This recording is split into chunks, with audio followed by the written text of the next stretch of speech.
Phil Ramone, bonsoir. Bonsoir. You are called the Pope of Pop. That's a good nickname, no? Dangerous name. You've been engineering or producing a lot of records, and how many did it sell?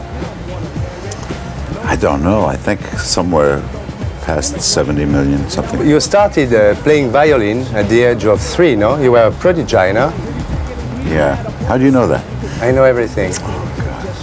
Explain us. Well, I started as a classical violinist. Yeah. And by the time I was 7, we were doing concerts.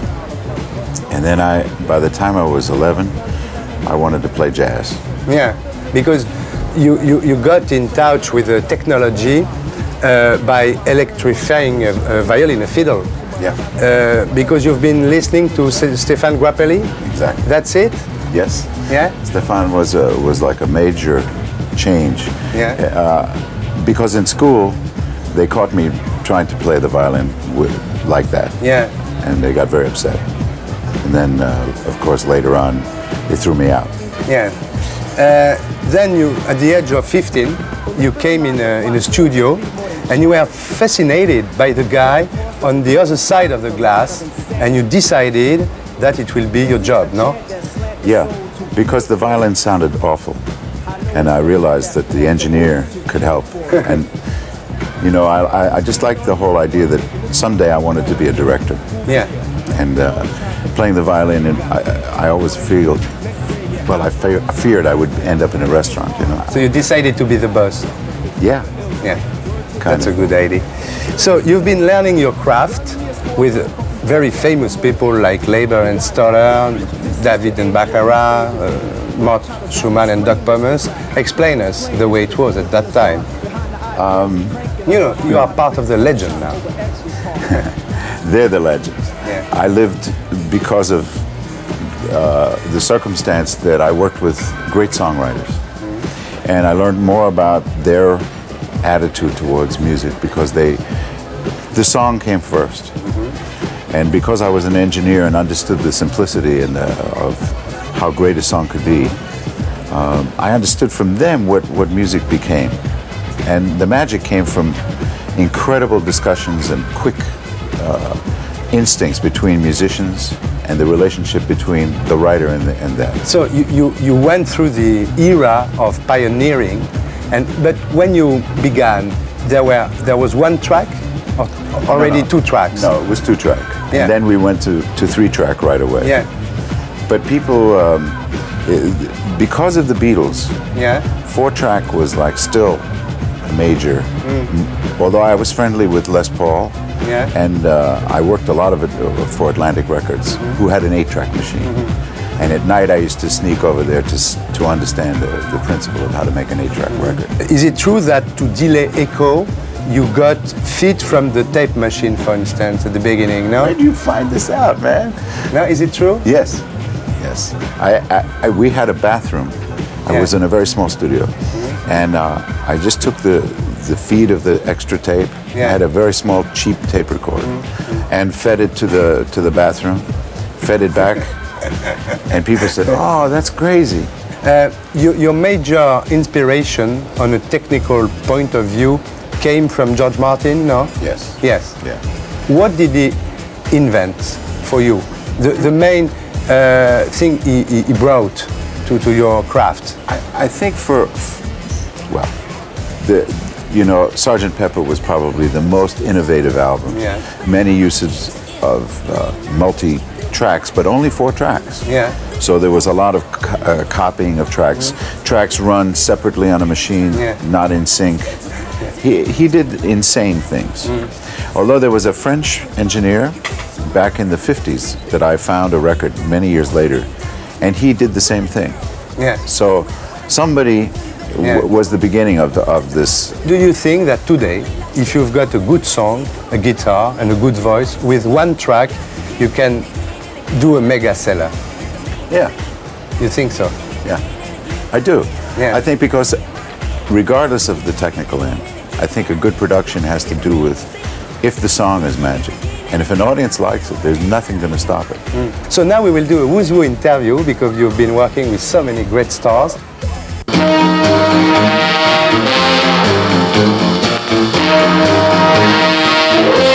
Billy Joel.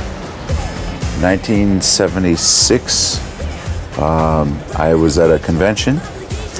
I had produced a record for Paul Simon and a woman named Phoebe Snow, and we were supposed to be the stars. Yeah. They were going to be the stars. Yeah. The opening act was Billy Joel. Yeah. He stayed on the stage an hour. The place gave him a standing ovation for another 5 minutes, maybe more. And the lady I was with said, he's going to be a bigger star than everybody in the room. And we couldn't follow it. We couldn't, the show was terrible after that. And a year later, I got a call and this guy says, listen, I want to try your piano in your house. I said, no problem. He said, I hear you work in the studio. They got a good piano? I said, yeah. You've been working with Julian Lennon. Julian, yes. Yeah, there were many people around him, I think, no? In England there were. Yeah. But I sort of like to work with people differently. I like to be alone, private with people, so we can talk about the music. And he put on a tape. I just loved it. It was very, very simple. And I recommended that we hide out. We pick a place, and I picked Muscle Shoals, Alabama. Yeah. It's not exactly a place you'd go to. And I introduced him to the most famous rhythm section that did Aretha Franklin and Paul Simon and many, many artists. And we lived in a little hotel, then we moved to a house. Yeah. And he developed such a comfortable style with those people. And nobody cared that he was John Lennon's son. Yeah, yeah. Which is a point, you know. Madonna? Madonna's one of my favorite artists. I only worked with her once. Yeah. But for what album? Just for a song from a movie. Yeah. A very terrible movie. Lou Reed? Lou Reed is one of my favorite people. Yeah. Yeah, he did me a big favor. We did a movie called White Nights. And Berezhnikov had to dance. And I found a song. And I called Lou Reed and I said, listen, I know you love to write and you'd never sing someone else's song. But it's a song as if it was written for you. And so he said, I've never done this. I don't do it. Yeah. And he came in. He's very stubborn, yeah. Yeah, and he refused to sing facing me. Yeah. He said, I'll sing, but I'm going to face the wall. So I said, okay, go. Cyndi Lauper? Cyndi is another strange phenomenon. A woman who suffers from the fact that, you know, she was conceived as a comedian, but she's a very, very good blues singer. She's a very, very incredibly talented girl who I think only after a couple more records will people understand that she can sing. Yeah. You know? And Frank Sinatra? He's the Pope. Yeah. He is really the Pope. He's the Pope. Yeah, is it true that he comes and he does it in one take, two takes? Yeah. And he always calls people like Q or me, he calls Kid, thank God. Yeah. But he expects you to understand and everything, conceptualize it quickly. He's a very wonderful man. All the stories about him are so rarely true. They're always about arrogance. They're not about the man. And he's pleasant to work with, you mean, yeah? He's quick. He doesn't he wants super professional. If he's going to sit down here, he expects it to be ready, you know? And when the band kicks off, he is like a child. He's so innocent about it. After all these years, he's nervous and he wants to do well. There's a video, you can see a lot of it in the video. It's been cut, but the actual footage of LA Is My Lady, I think it was called.